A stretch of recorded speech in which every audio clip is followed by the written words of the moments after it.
everyone, my name is Saleha Abdul Qadir from Foundation in Business, and today I'll be explaining and presenting the principles, laws of demand and supply, elasticity of demand and supply, maximum price, or in other words, price ceiling, and minimum price or price floors.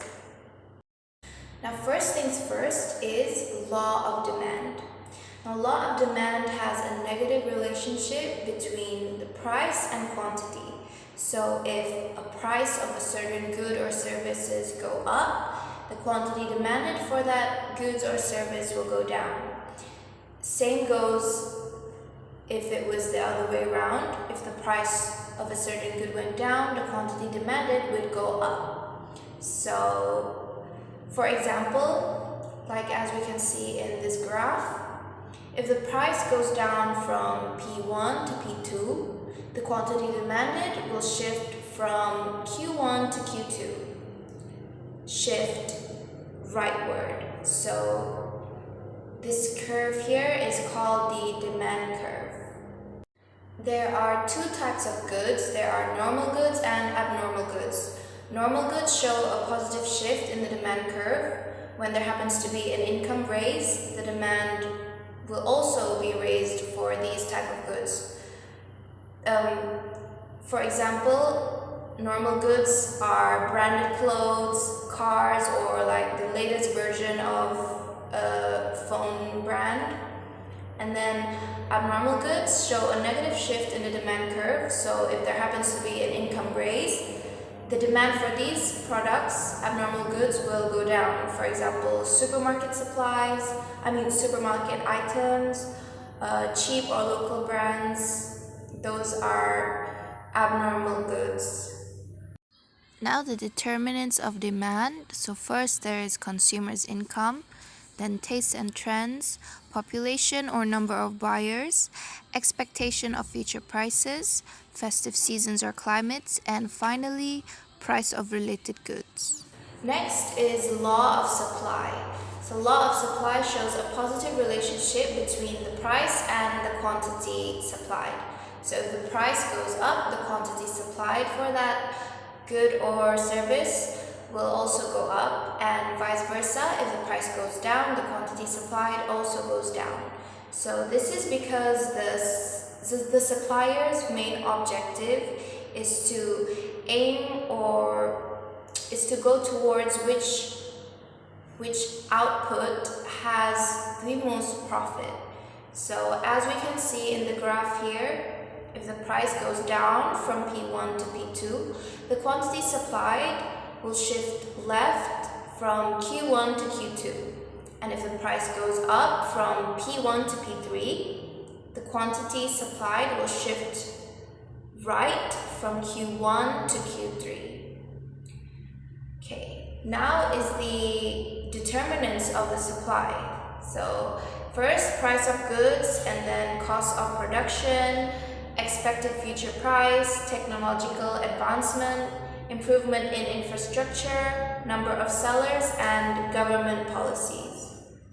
Now is the price elasticity of demand. So there are 5. First is perfectly inelastic, when the elasticity of demand is equal to 0. And then there is when it is inelastic, when the curve is inelastic, is 0 is less than the elasticity of demand, which is also less than 1. And then there's the unitary elastic, which is elasticity of demand equals to 1, or when it is elastic, which is the infinite percentage, is more than the elasticity of demand, which is more than 1. And then finally there is perfectly elastic. This happens when the elasticity of demand equals to an infinite percentage. So the goods that are elastic in demand are usually luxury items that have, or like items that have many substitutes. These items, or like goods or services, are like purchased infrequently or can be postponed when prices go up. So the factors influencing these price elasticity of demand is obviously the availability of the substitutes, the proportions of income spent on a product, the nature of goods, the consumer's habits, joint demands, time frames, and level of income. Now, price elasticity of supply. Now, these has the same 5 points as the demand earlier, which are, first of all, perfectly inelastic is when the elasticity of supply equals to 0, and then when it is inelastic is when 0 is less than the elasticity of supply. However, elasticity of supply is less than 1. And then unitary elastic is when the elasticity of supply equals to 1, or when it is elastic is when the elasticity of supply is more than 1. And finally, when it is perfectly inelastic is when the elasticity of supply equals to an infinity percentage. Now, goods that are elastic in supply, they are usually non-necessity goods. For example, soft drinks, biscuits, clothing, electronics like that, which have a lot of substitutes. Now this happens like when a drastic change in price won't change the effect, won't change the supply, since consumers would go for other substitutes. There are many options out there. So the factors influencing price elasticity of supply is time frames, the availability of inventory, surplus capacity, perishables or non-perishables, and then the mobility and availability of the resources, the ease of entry into the market, and the level of technology. Now, maximum price control, or in other words, price ceiling, is when the government imposition a maximum price in the market. This means mandated maximum price a seller is allowed to charge for a certain product or service. So at the price maximum, this is when there will occur a shortage in supply. So the advantages are it keeps the price affordable, it prevents price gouging, and it stimulates the demand.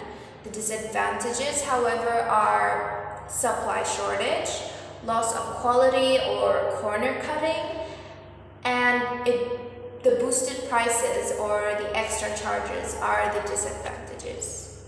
Finally, minimum price control, or in other words, price floor. So this happens when the minimum price is fixed by the government to prevent the price to fall below the minimum level. This usually happens in agriculture or wages and income. So at the level of the minimum price, there would happen surpluses. Surpluses would happen. So the advantages of minimum price control is producers' income are protected. The government can keep and store surpluses for future use. And low-skilled workers could increase their income or standard of living. Now, the disadvantages are the unemployment among local workers, yes. Consumers pay more for goods and services, and wastage of resources happen.